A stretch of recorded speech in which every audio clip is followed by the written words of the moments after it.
साथियों, आज की इस वीडियो में एक बार पुनः आपके साथ आ चुका हूं। कल हम लोग पिछले क्लास में जब पढ़ाई कर रहे थे तो 25 नंबर क्वेश्चन तक पढ़ाई हम लोग कर लिए और आज जो यहां से क्लास करने वाले हैं ये क्लास हम लोग 25 नंबर क्वेश्चन से आगे करने वाले हैं। तो आप लोगों को सेशन कैसा लग रहा है आप लोग एक बार कमेंट करके ज़रूर से ज़रूर मुझे बता दीजिएगा। साथ ही आपके लिए बहुत ही इम्पोर्टेंट क्वेश्चन हम लाएंगे। आपको पहले भी मैंने बताया था, आज भी मैं बता देता हूं। अगर आपको पीडीएफ लेना है इम्पोर्टेंट क्वेश्चन का और आपको क्लास करनी है पूरा डिटेल्स में, है ना, क्लास करनी है पूरा डिटेल्स में, ऑल सब्जेक्ट का जल्दी तैयारी करनी है पूरा बेहतरीन तरीक़ा से, तो आप लोग मोबाइल नंबर दिख रहा होगा या फिर मैं लिख देता हूँ, इस पर आप लोग व्हाट्सएप पर मैसेज करके आप लोग पूरी जानकारी ले लीजिए और पीडीएफ क्लास से लेकर के घर बैठे आसानी से और जल्दी से बेहतरीन तरीके से तैयारियां कर लीजिए। ठीक है, आपको पूरी तैयारियां हो जाएगा। वैसे आपको यहां पर भी क्लास करवाया जा रहे हैं, यहां से भी आप लोग तैयारी कर सकती हो। चलिए, आज हम लोग विलम्ब नहीं करेंगे, देखेंगे। और जिन कैंडिडेटों का स्टूडेंट का पिछला क्लास छूट गया है, प्ले लिस्ट में जाइए, बीटीएससी एएनएम सेट होगा, उस पर क्लिक करके पूरा वीडियो देख लीजिए। लिंक हम डिस्क्रिप्शन में भी डाल दिए हैं। प्ले लिस्ट का नाम होगा बीटीएससी एएनएम एग्ज़ाम सेट, उसको आप लोग क्लिक करके देख सकते हैं। ठीक, आज हमारा क्वेश्चन यहाँ से शुरू होगा। डायरेक्ट क्वेश्चन पर चलते हैं। एमिनो एसिड की क्वेश्चन नंबर है, एमिनो एसिड की आवश्यकता किसके संश्लेषण के लिए होती है? अब एमिनो एसिड की आवश्यकता किसकी संश्लेषण के लिए होता है? ऑप्शन है लिपिड के लिए, प्रोटीन के लिए, कार्बोहाइड्रेट के लिए या फिर एल्केलाइड के लिए। किसके संश्लेषण के लिए होता है एमिनो एसिड की आवश्यकता? अब यहाँ पर एमिनो एसिड की यहाँ पर पूछ रहा है किसके संश्लेषण के लिए होता है। तो एमिनो एसिड की जो संश्लेषण के लिए आवश्यकता होता है वो लिपिड के लिए होता है। किसके लिए होता है? लिपिड के लिए होता है। ऑप्शन नंबर ए याद रखना। बाकी प्रोटीन, कार्बोहाइड्रेट, एल्काइल, इनके संश्लेषण के लिए एमिनो एसिड की कोई ज़रूरत नहीं होता है। बस लिपिड की यहाँ पर संश्लेषण के लिए एमिनो एसिड की आवश्यकता है, लिपिड की संश्लेषण के लिए। ठीक है, ऑप्शन नंबर ए यहाँ से हम लोग क्या करेंगे, याद रखेंगे। आगे वाले क्वेश्चन थोड़ा सा देख लेते हैं। आगे वाले क्वेश्चन क्या कह रहे हैं कि निम्नलिखित में से कौन सा एमिनो अम्ल मानव पोषण के लिए अर्ध अनिवार्य माना जाता है? यानी कि मानव पोषण के लिए, हम लोग एक मानव है, हम लोग के पोषण के लिए कौन सा अर्ध अनिवार्य माना जाता है? देखिए, सबसे पहले पोषण का मतलब हो गया कि जिस खाद्य पदार्थ का प्रयोग करने से हम लोगों का बॉडी में एनर्जी मिलता है, बॉडी का वृद्धि होता है, उससे हम लोग पोषण कहते हैं। तो पोषण समझ गए, हम लोग के लिए बहुत ही ज़्यादा ज़रूरी है। तो कौन सा एमिनो अम्ल मानव पोषण के लिए अर्ध अनिवार्य है? वेलिन, हिस्टिडीन, मेथाइनोनिन या फिर ल्यूसीन? कौन सा एमिनो अम्ल? चलिए, कौन सा एमिनो अम्ल ज़रूरी है? तो यहाँ पर कौन सा एमिनो अम्ल बात करेंगे पोषण के लिए? तो हिस्टिडीन। कौन सा? हिस्टिडीन याद रखना। हिस्टिडीन एक एमिनो अम्ल है जो हमारे शरीर के लिए बहुत ही ज़्यादा ज़रूरी है। यानी कि ऑप्शन नंबर क्या करेंगे, बी याद करेंगे। देखिए, आप लोग सोचते होंगे इतना भारी क्वेश्चन नहीं पूछा जाएगा। नहीं, हल्का क्वेश्चन तो आपको आ ही रहे होंगे ना। जो इजी क्वेश्चन है, इजी प्रश्न है, वो इजी प्रश्न आपको आ ही रहे होंगे और इजी प्रश्न मैं करवा दूंगा और क्वेश्चन आएंगे ही नहीं। जो लेवल होता है क्वेश्चन का उसको पढ़िए। आप लोग बहुत जगह देखे होंगे, वो लोग क्या करते हैं कि पूरे आपको इजी क्वेश्चन दिखाते हैं, जिससे आपको लगता है कि नहीं मेरी तैयारी गंभीर है, एकदम बढ़िया है, हम तो एग्ज़ाम निकाल लेंगे। बढ़िया चीज़ है, आप एग्ज़ाम निकाल लेंगे, लेकिन क्वेश्चन का लेवल देख लीजिए, उसके अकॉर्डिंग पढ़िए। अगर आप लोग लेवल नहीं देखती हो, हल्का क्वेश्चन के चक्कर में रह जाते हैं जिनका आंसर आपको पहले से आता है, तो फिर आपकी तैयारियाँ थोड़ा सा कम हो जाएंगे। ठीक है, देखिए, मानव हम लोग के बॉडी में, शरीर में जठर ग्रंथि होता है। तो मानव जठर में प्रोटीन पाचन के लिए उत्तरदायी अनुकूलतम परिवेश है। यानी कि प्रोटीन पाचन के लिए क्या ज़रूरी है? क्षारीय होना, अम्लीय होना, उदासीन होना या फिर बेसिक होना? जठर ग्रंथि में क्या ज़रूरी है, किस टाइप का रहेगा जिससे प्रोटीन को पचाने के लिए यहाँ पर कोई दिक्कत नहीं होंगे? देखिए, प्रोटीन जो है ना बड़ी हेहरा है, बड़ी ख़राब चीज़ है, ये जल्दी पचता ही नहीं है यार। इसको पचाने के लिए बड़ी यहाँ पर प्रोसेस करना पड़ता है। तो कह रहा है कि कौन सा स्थिति रहेगा तो प्रोटीन का पाचन बढ़िया से हो सकता है। तो अगर यहाँ पर बात करेंगे तो अम्लीय, आप लोग देखे होंगे पेट में यहाँ पर HCl होते हैं, हाइड्रोक्लोरिक अम्ल होते हैं, तो यही होता है। अम्लीय प्रकृति के रहेंगे तो ही जाकर के प्रोटीन क्या होगा, पाचन करने में, इनको पचाने में आसानी होगा, बढ़िया से ये पच सकता है, क्योंकि ये बड़ी एकदम होता है जटिल होता है, जल्दी पचता ही नहीं रहता है। ठीक है, तो HCl अम्ल होता है पित्त में, यानी कि हाइड्रोक्लोरिक अम्ल, यानी कि अम्लीय प्रकृति का होना यहाँ पर जरूरी है प्रोटीन को पचाने के लिए। ठीक है, प्रोटीन को पचाने के लिए। जब आप लोग को मैं यहाँ पर ऑब्जेक्टिव करवाऊँगा, जब मैं आप लोग को ऑब्जेक्टिव करवाऊँगा पोषण चैप्टर का, जिसमें पोषण चैप्टर में पोषक तत्व जब हम आपको पढ़ाएंगे, पोषक तत्व जब हम पढ़ाएंगे, तो पोषक तत्व आप लोग यहाँ पर देखिएगा 6 प्रकार की होती है।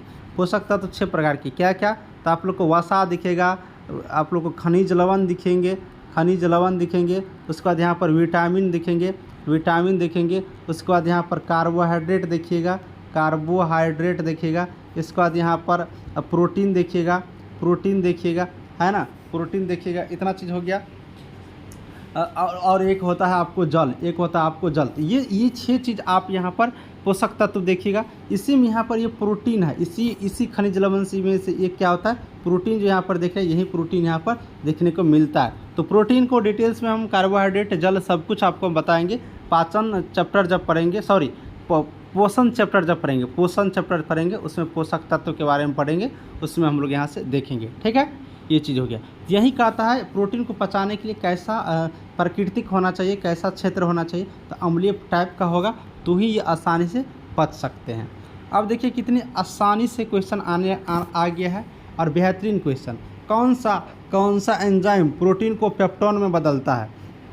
अब देखिए प्रोटीन जब पचता है तो ये पेप्टोन में बदल जाता है, इसके लिए कौन सा एंजाइम काम करता है, पेप्सिन, ट्रिप्सिन, इरेप्सिन या एंट्रोकाइनेज, कौन सा एंजाइम जो प्रोटीन को पेप्टोन में बदल देता है। ठीक है, जब प्रोटीन टूटता है तो पेप्टोन में बदलता है, तो कौन सा एंजाइम, तो पेप्सिन, याद रखेंगे सीधे प से पेप्सिन, प से प्रोटीन, प से पेप्टोन, सारा चीज़ प से ही है, तो याद रखना पेप्सिन, ठीक है, याद रखना पेप्सिन, प्रोटीन, पेप्टोन, ठीक है, याद रखना यहाँ से पेप्सिन। ठीक है, याद क्या रखेंगे, पेप्सिन। देखिए बहुत लोग क्या रहते हैं कि ट्रिक के चक्कर में रहते हैं। आपको हम बता दूं ट्रिक कब काम करता है, ट्रिक कभी काम नहीं करता है। ट्रिक आपको थोड़े देर के लिए याद रहेगा, और जब उसको 1-2 बार रिवाइज नहीं करिएगा, वो ट्रिक काम के ख़त्म हो जाएगा। और हर क्वेश्चन के लिए, हर टॉपिक के लिए कितना ट्रिक बनाइएगा, इसलिए ट्रिक का चक्कर में ना रहिए, डिटेल्स पढ़ने के चक्कर में रहे।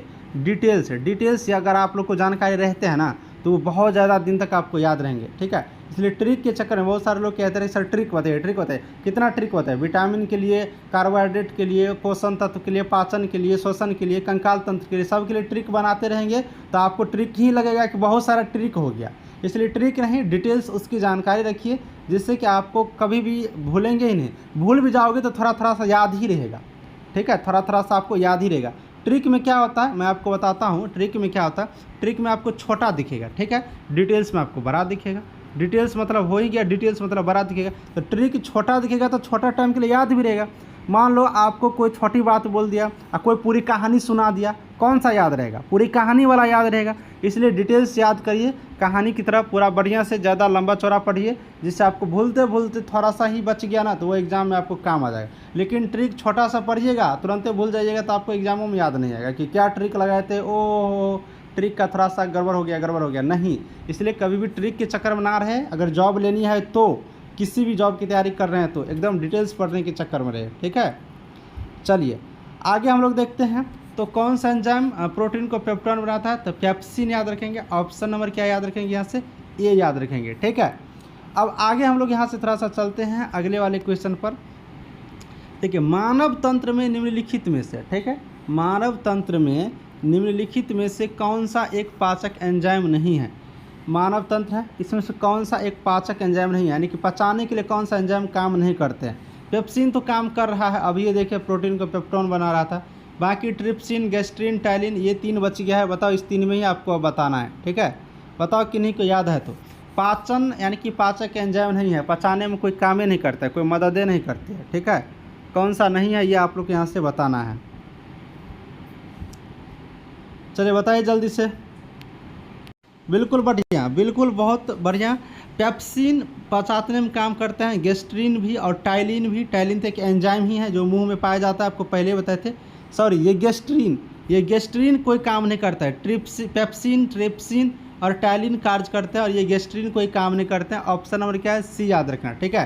पेप्सिन प्रोटीन को पेप्टोन बना रहा था। टैलिन हमारे लार का एक एंजाइम है, लार में रहते हैं ये एंजाइम जो भोजन को पचाने में मदद करते हैं। ट्रिप्सिन भी कार्य करते हैं, लेकिन गेस्ट्रिन जो है ना एकदम गेस्ट बन के बैठे रहते हैं, ये कोई काम ही नहीं करते, कहते हैं कि हम गेस्ट है, गेस्ट्रिन मतलब गेस्ट बन गए, हम कोई काम नहीं करेंगे। इसलिए गेस्ट्रिन याद रखना, जो पाचक एंजाइम नहीं है, पचाने में कोई काम ही नहीं करता है, ठीक है, कोई कार्य नहीं करता है।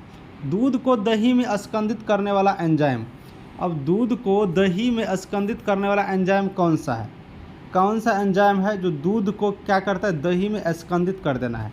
Rennin, rennin, rennin, pepsin, resin, citrate, कौन सा एंजाइम है, कौन सा एंजाइम है, जल्दी से बताओ। दूध को दही में स्कंदित करने वाला एंजाइम कौन सा है, दूध को दही में स्कंदित करने वाला एंजाइम रेनिन, पेप्सिन, रेजिन या फिर सिट्रेट, कौन सा एंजाइम है तो दूध को दही में यहाँ पर क्या करते हैं, स्कंदित कर देते हैं। तो दूध को दही में अगर स्कंदित करने वाला यहाँ पर देखेंगे कौन सा एंजाइम है, तो याद रखना आप लोग को रेनिन, कौन सा, रेनिन, दूध को दही में स्कंदित कर देता है, बदल देता है, कौन सा एंजाइम, तो रेनिन। ऑप्शन नंबर ए हम लोग यहाँ से क्या करेंगे, याद रखेंगे। रेनिन जो होता है ना, ये दूध से क्या करते हैं, दही में बदलने वाला एक एंजाइम है। पेप्सिन अभी आपने देख ही लिया, ये नहीं होगा, रेजिन भी नहीं होगा, यहाँ पर क्या होगा, रेनिन होगा। ऑप्शन नंबर ए हम लोग यहाँ से याद रखेंगे।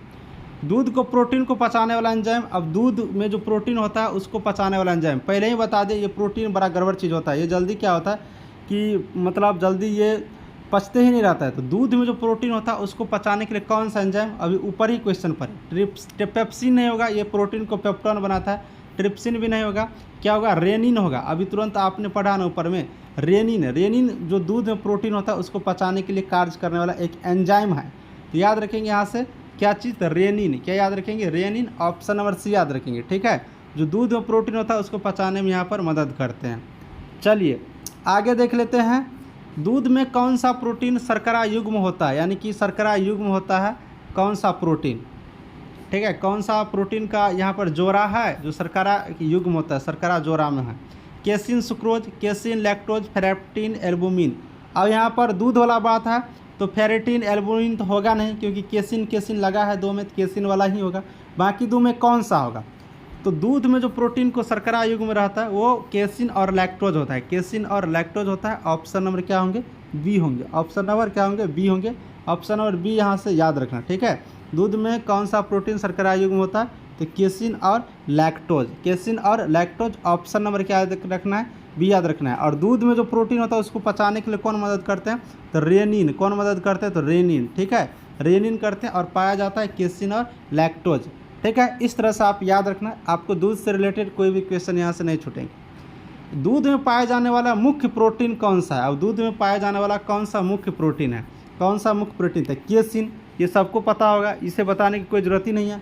दूध में पाचन करने वाला मुख्य प्रोटीन कौन सा होता है, तो केसिन होता है। ऑप्शन नंबर क्या करेंगे, डी यहाँ से हम लोग याद रखेंगे, केसिन, क्या याद रखेंगे, ऑप्शन नंबर डी याद रखेंगे, केसिन। जो दूध में पाया जाने वाला क्या है, मुख्य प्रोटीन है, तो ऑप्शन नंबर डी याद रखेंगे, क्या, केसिन, ठीक है। चलिए आगे क्वेश्चन देख लेते हैं, एंजाइम के प्रोटीन भाग को क्या कहते हैं।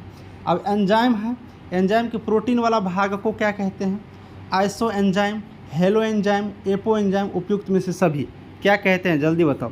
तो दूध के एंजाइम की जो प्रोटीन वाला भाग होता है, एंजाइम में जो प्रोटीन वाला भाग होता है, इससे क्या कहते हैं, तो इससे हम लोग एपो एंजाइम कहते हैं, क्या कहते हैं, एपो एंजाइम कहते हैं, याद रखना, एपो एंजाइम, ठीक है, एपो एंजाइम। दूध में एंजाइम की जो प्रोटीन एंजाइम होता है और उसमें जो प्रोटीन वाला जो हिस्सा होता है उससे हम लोग एपो एंजाइम कहते हैं। ऑप्शन नंबर सी यहाँ से याद रखना। एक क्वेश्चन यहाँ से पूछा जाएगा, लिख रख लीजिए आप लोग 100%, ठीक है। कौन सा पाचक एंजाइम नहीं है, पेप्सिन तो पाचक एंजाइम है ही, रेनिन भी दूध में प्रोटीन होता है उसको यहाँ पर पचाते हैं, उसके बाद एम्पिलिन भी पचाते हैं, और ये इंसुलिन नहीं पचाते हैं, इंसुलिन कोई काम का नहीं है। इंसुलिन होता है ना कि बॉडी में अगर इंसुलिन की मात्रा घट गया तो आपको मधुमेह नामक रोग हो जाएगा, यहाँ पर बीमारी हो जाता है, मधुमेह नामक बीमारी हो जाता है। तो इंसुलिन क्या होता है, ये पाचक एंजाइम नहीं है, ये पचाने में कार्य नहीं करता है, इसका अगर इसको बना के रखना है बॉडी में, कम होगा तो मधुमेह नामक बीमारी आपको यहाँ से हो जाएंगे। तो ऑप्शन नंबर सी यहाँ पर सही आंसर होगा। बाकी पचाने वाला आपने यहाँ पर देख ही लिया। पेप्सिन प्रोटीन को पेप्टोन, रेनिन दूध में प्रोटीन होता है उसको पचाता है, एमेल्सिन भी पचाने का कार्य करता है, लेकिन इंसुलिन हम लोग को पचाने उचाने का कोई कार्य ही यहाँ से नहीं करते हैं। ठीक है, देखिए पेट में भोजन को पचाने के लिए निम्नांकित में से किसकी खास आवश्यकता है? पेट में भोजन को पचाने के लिए किसकी खास आवश्यकता है? हवा की, पानी की, एंजाइम की, खनिज की। अब बताओ, हवा की तो कोई ज़रूरत नहीं है, भोजन पचाने के लिए हवा क्या ज़रूरत है? पानी की थोड़ा बहुत ज़रूरत है, खनिज लवण की भी ज़रूरत है, उसके बाद एंजाइम है। तो सबसे ज़्यादा आवश्यकता किसकी होती है? तो एंजाइम की। किसकी आवश्यकता? एंजाइम की। आप देखे होंगे लार जो होता है, लार में 2 एंजाइम जो पाया जाता है, टाइलिन और लाइसोजाइम। ये क्या होता है? मुंह में ही पचाने की क्रिया शुरू कर देते हैं। उस वक्त तो हम पानी भी नहीं पीते हैं, लेकिन एंजाइम क्या होता है? मिलना शुरू हो जाता है, पचना वहीं से शुरू हो जाता है। तो एंजाइम जो होते हैं ना, ये एंजाइम पचाने की सबसे लिए इम्पोर्टेंट होता है हमारे शरीर में, इसलिए याद रखेंगे एंजाइम। क्या याद रखेंगे? एंजाइम याद रखेंगे। ऑप्शन नंबर सी हम लोग यहाँ से क्या करेंगे? याद रखेंगे। चलिए आगे की तरफ हम लोग बढ़ते हैं। ग्लूकोज को इथाइल अल्कोहल में कौन सा एंजाइम बदलता है? कौन सा एंजाइम है जो ग्लूकोज को इथाइल अल्कोहल में बदल देता है? इन्वर्टेज, माल्टेज, जाइमेज या फिर डाइस्टेज? बताओ जल्दी से। ग्लूकोज को इथाइल अल्कोहल में कौन सा एंजाइम बदलता है?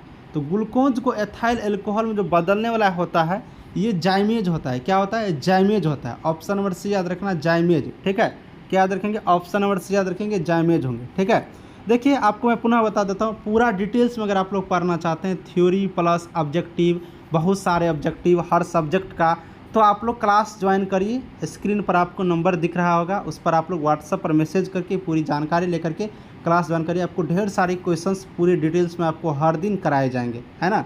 पेड क्लास, बहुत कम फी आपको लगेंगे और तैयारियाँ अच्छी हो जाएंगी।